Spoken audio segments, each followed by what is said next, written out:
Pemirsa, kali ini kami akan mengangkat cerita asal-usul Selangit Kabupaten Musirawas, Sumatera Selatan. Namun jangan lupa beri dukungan kepada saya dengan cara subscribe atau follow semua media sosial Deka Chandra Asena. Selangit konon dulunya merupakan sebuah dusun kecil tempat tinggal keturunan Raja Majapahit bernama Momot alias Rio Momot. Pemuda ini merupakan anak raja kerajaan Majapahit yang menikah dengan putri bungsu dari 7 bidadari yang turun dari kayangan. Putri bungsu awalnya terpaksa tinggal di bumi dan menikah dengan raja kerajaan Majapahit tersebut karena selendangnya dicuri. Namun setelah 3 bulan menikah dan hamil, si putri bungsu bidadari tadi menemukan selendangnya dan kembali bisa ke kayangan. Sang raja menjadi frustasi, semua hartanya dibagikan kepada warga hingga ia jatuh miskin. Sementara putri bungsu dari kayangan yang membawa buah cinta mereka berupa kehamilan telah melahirkan seorang putra diberi nama Momot alias Rio Momot. Saat Momot berusia anak-anak, ia belum menghiraukan siapa ayahnya. Namun menjelang Momot berusia remaja, ia mulai mempertanyakan keberadaan ayah kepada ibunya. Setelah bermain bersama teman-temannya, Momot selalu ditanya mengenai keberadaan ayahnya. Momot merasa malu dan bertekad menanyakan keberadaan ayahnya kepada sang ibu. Putri bungsu bidadari atau ibu Momot selalu mengelak tentang keberadaan ayahnya. Namun Momot begitu keras hatinya untuk melihat dan bertemu dengan sang ayah. Putri bungsu bidadari pun tak kuasa terus-terusan menyembunyikan tentang keberadaan suaminya. Dengan berat hati, putri bungsu bidadari menjelaskan keberadaan ayah Momot yang ada di bumi. Begitu senangnya hati Momot mengetahui keberadaan ayah kandungnya. Dengan dibekali cincin kepunyaan Raja Majapahit yang pernah diberikan kepada putri bungsu bidadari saat acara pernikahan mereka, Momot turun ke bumi dibantu saudara-saudara putri bungsu bidadari. Di bumi, sang Raja Majapahit tidak lagi menjadi raja yang diagungkan maupun dihormati, yang dulunya memiliki banyak kekayaan yang berlimpah, karena semuanya telah dibagikan kepada masyarakat. Sementara Momot telah berada di bumi, dunia yang asing baginya. Di bumi, Momot sendiri tanpa ada kenalan, tanpa tahu arah kemana ia harus mencari ayahnya. Momot hanya mengikuti arah kaki melangkah dengan harapan bisa menemukan sang ayah. Perjalanan yang Momot lakukan dengan bertanya kepada siapa saja yang ia temukan. Hingga pada suatu hari, Momot menemukan ayahnya yang sudah tak lagi menjadi raja seperti yang pernah diceritakan oleh ibunya.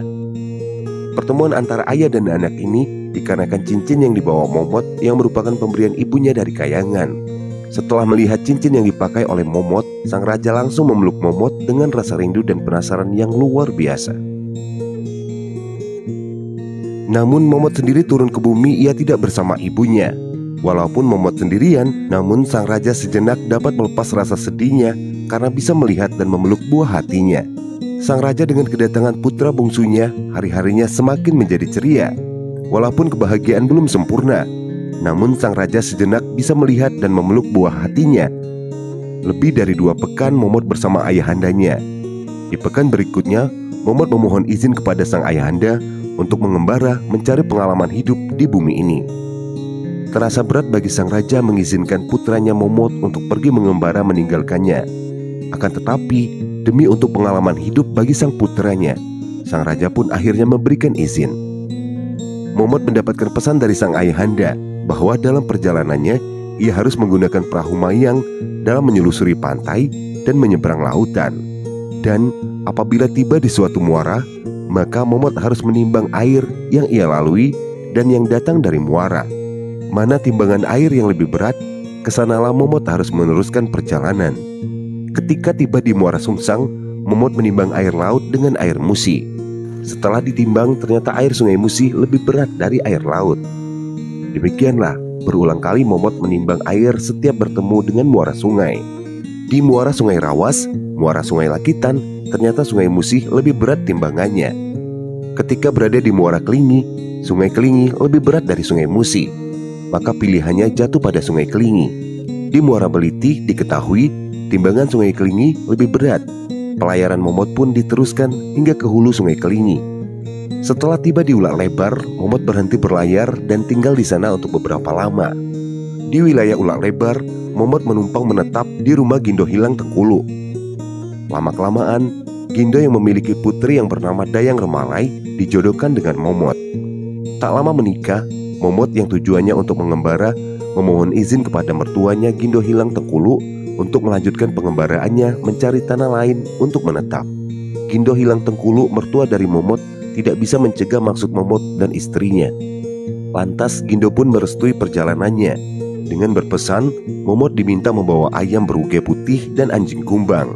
Tujuannya, apabila ayam beruge berkokok dan anjing kumbang menggonggong, maka di sanalah Momot dan istrinya harus berhenti. Sebab itulah suatu pertanda tanah tersebut baik dijadikan tempat tinggal. Maka pergilah Momot dan istrinya mencari tanah baru. Dari Ulak Lebar mengikuti Sungai Malus sampai di Kayu Penaka Cakasatang, terus ke Kemboyan bertemu dengan Sungai Nelang. Momot melanjutkan mudik melewati Bukit Pucung sampai di balik bukit tersebut terdapat Sungai Lakitan. Ayam beruge berkokok dan anjing kumbang menggonggong, padahal belum sampai betul ke dekat Sungai Lakitan.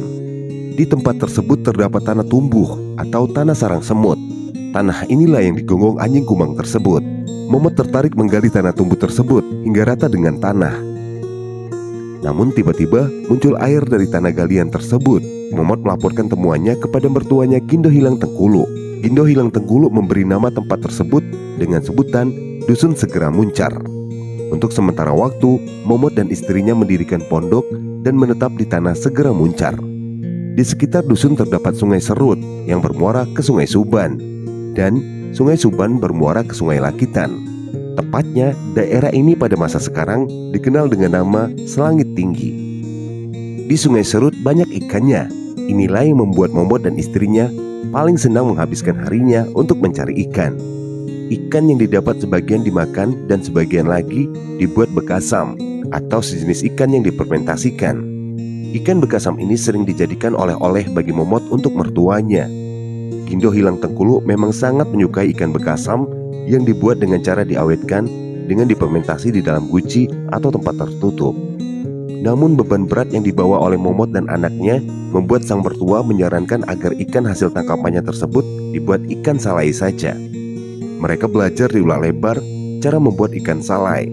Untuk pekan-pekan berikutnya, Momot dan istrinya membawakan oleh-oleh kepada mertuanya berupa ikan salai. Ikan salai yang pertama dibuat Momot dimakan oleh Gindo Hilang Tengkulu terasa pahit. Bahkan saat Gindo memeriksa ikan, tercium bau angit. Di saat Momot tertidur karena kelelahan, ia bermimpi melihat ibunya Putri Bidadari turun ke bumi. Momot tertidur begitu lelapnya. Sang mertua berusaha membangunkan Momot dengan mengatakan bahwa ikan salainya angit. Di suatu sisi, si Momot malah mengigau memanggil ibunya yang kembali naik ke langit. Lantas Momot berteriak, "Salai angit, ibuku berada di langit." Akhirnya Momot terinspirasi untuk menggantikan nama dusun yang dibukanya dengan nama Dusun Salai Angit. Lama-kelamaan dan melalui proses penyempurnaan bahasa, nama Dusun Salai Angit berganti menjadi Dusun Selangit. Hingga sekarang dikenal dengan nama Kelurahan Selangit, Kecamatan Selangit, Kabupaten Musirawas.